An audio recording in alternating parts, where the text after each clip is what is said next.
Germany today appears to be beaten. Hitler, out. Swastikas, gone. Nazi propaganda, off the air. Concentration camps, empty. You'll see ruins. You'll see flowers. You'll see some mighty pretty scenery. Don't let it fool you. You are in enemy country. Be alert, suspicious of everyone. Take no chances. You are up against something more than tourist scenery. You are up against German history. It isn't good. This book was written chapter by chapter, not by one man, not by one Führer. It was written by the German people.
That is the hand that heiled Adolf Hitler.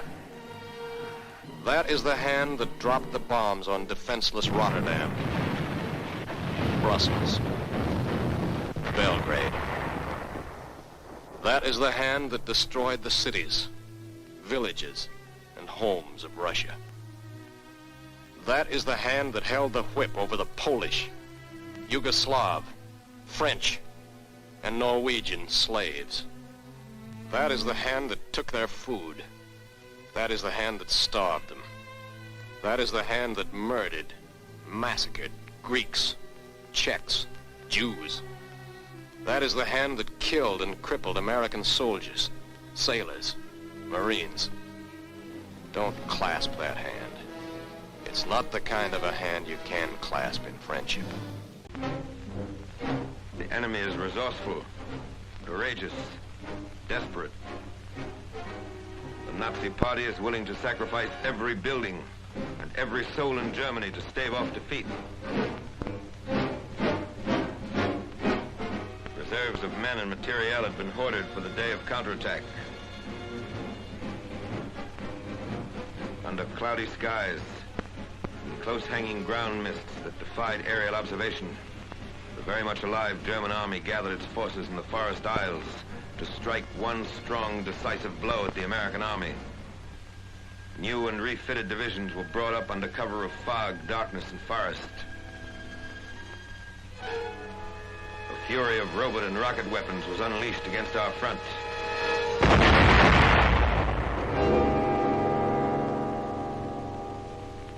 Joined the Allies in war on the last remaining Axis enemy. Japan's stronghold in Manchuria was attacked. Bakers, quartermaster, and line of communications troops picked up their rifles and fought tenaciously against Nazi columns.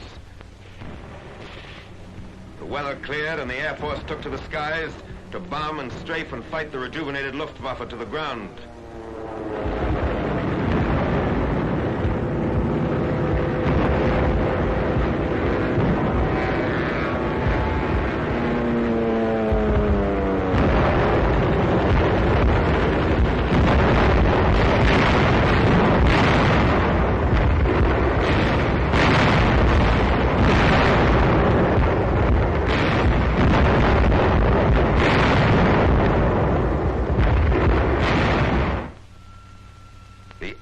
Held in Belgium.